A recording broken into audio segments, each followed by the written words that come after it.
తెలంగాణలో స్థానిక సంస్థల ఎన్నికలకు రేవంత్ సర్కార్ రెడీ అవుతోంది. ఈ ఎన్నికల్లో బీసీలకు 42% రిజర్వేషన్లు అమలు చేయాలని డిమాండ్ ఉండగా ఈ మేరకు కులగణన సర్వే చేపట్టింది. ఇప్పటికే ప్రభుత్వానికి నివేదిక అందగా నేడు మంత్రి మండలిలో చర్చించి అసెంబ్లీలో ప్రవేశపెట్టనున్నారు. ఇక ఈ ప్రక్రియ ముగిసిన తర్వాత మరో 2 వారాల్లో ఎన్నికలు నిర్వహించాలని ప్రభుత్వం భావిస్తున్నట్లు తెలుస్తుంది. ఈ మేరకు తెలంగాణ రెవెన్యూ శాఖ మంత్రి పొంగులేటి శ్రీనివాసరెడ్డి కీలక ప్రకటన చేశారు. సర్పంచ్, ఎంపీటీసీ, జెడ్పీటీసీ ఎన్నికలకు కాంగ్రెస్ పార్టీ శ్రేణులు సన్నద్ధం కావాలని పిలుపునిచ్చారు. సోమవారం ఖమ్మం జిల్లా పాలేరు నియోజకవర్గంలోని పలు మండలాల్లో పర్యటించిన పొంగులేటి స్థానిక సంస్థల ఎన్నికలపై కీలక అప్డేట్ ఇచ్చారు.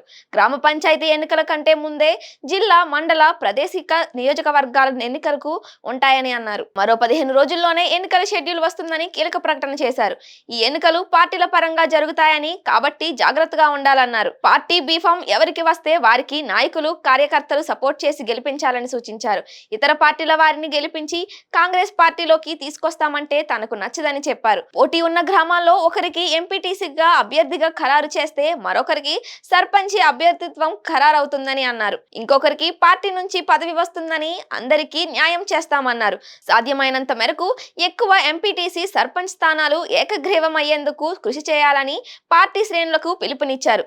ఎన్నికల్లో నాయకులు, కార్యకర్తలు వర్గాలుగా విడిపోయి ఇబ్బందికర పరిస్థితులు సృష్టిస్తే ఏమాత్రం సహించేది లేదని హెచ్చరించినట్లు తెలిసింది. కాగా ఎంపీటీసీ స్థానాల పునర్విభజన కోసం అధికారులు ఇప్పటికే జిల్లాల నుంచి నివేదికలు తెప్పించారు. నేడు జరిగే అసెంబ్లీ ప్రత్యేక సమావేశం తర్వాత దీనిపై పూర్తి స్థాయిలో స్పష్టత వచ్చే ఛాన్స్ ఉంది. ఈ నెల 15లోగానే ఎన్నికల షెడ్యూల్ విడుదలయ్యే సూచనలు కనిపిస్తున్నాయి.